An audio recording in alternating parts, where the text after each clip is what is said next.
छत्तीसगढ़ को बहुत बड़ी सौगात दी गई है। माननीय मोदी जी की सरकार है जिन्होंने 47,000 करोड़ की बजट दी है। रेलवे लाइन विस्तार हो रहा है। खरसिया से लेकर के परमल कासा तक। कांग्रेस के शासनकाल में 300 करोड़ बजट था, अब वो 47,000 करोड़ रुपए तक पहुंच रहा है। कांग्रेस की सरकार के साथ यदि तुलना करेंगे तो कहाँ 300 करोड़। और मैं माननीय मंत्री जी का हृदय से धन्यवाद देना चाहूँगा। तोखन जी, आपके गाँव के लिए कुछ मिला है इसमें? इस वक्त हमारे साथ केंद्रीय राज्य मंत्री तोखन साहू जी हैं। छत्तीसगढ़ को बहुत बड़ी सौगात दी गई है, रेलवे लाइन विस्तार हो रहा है, इसे कैसे देखते हैं आप? छत्तीसगढ़ के लिए बड़ी सौगात है। माननीय प्रधानमंत्री जी और माननीय हमारे रेल मंत्री जी के द्वारा खरसिया से लेकर के परमल कासा तक एक नई रेल लाइन की स्वीकृतियाँ मिली है। छत्तीसगढ़ के रेलवे कनेक्टिविटी के लिए, परिवहन के लिए, रोजगार के साधन उपलब्ध होंगे। एक बड़ी सौगात है जिसमें बिलासपुर से रायपुर तक के बाईपास निर्माण होगा। एक नए रेलवे कनेक्टिविटी का विस्तार होगा इससे। तोखन जी, आपके गांव के लिए कुछ मिला है इसमें?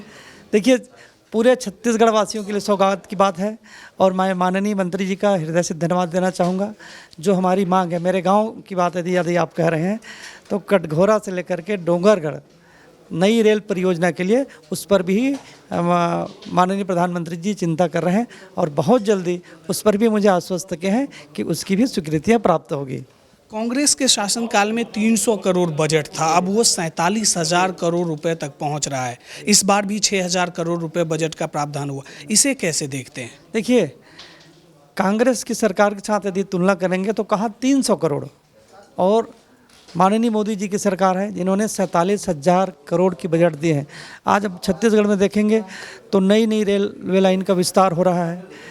अमृत स्टेशन के रूप में स्वीकृतियाँ मिली है। अंडर ब्रिज, ओवर ब्रिज का निर्माण हो रहा है, तो एक बड़ी सौगातें मिली है। मैं पूरे छत्तीसगढ़ की जनता की ओर से माननीय प्रधानमंत्री जी का और माननीय रेल मंत्री जी के प्रति आभार व्यक्त करता हूँ। बहुत बहुत शुक्रिया, धन्यवाद। ये थे हमारे साथ केंद्रीय राज्य मंत्री तोखन साहू जी। केंद्र सरकार ने छत्तीसगढ़ को बहुत बड़ा बजट दिया है। रेलवे लाइन का विस्तार के लिए बहुत बड़ा प्रपोजल आया है जिसे स्वीकृत भी कर दिया गया है। अब देखना होगा कि छत्तीसगढ़ का विकास कैसे होता है।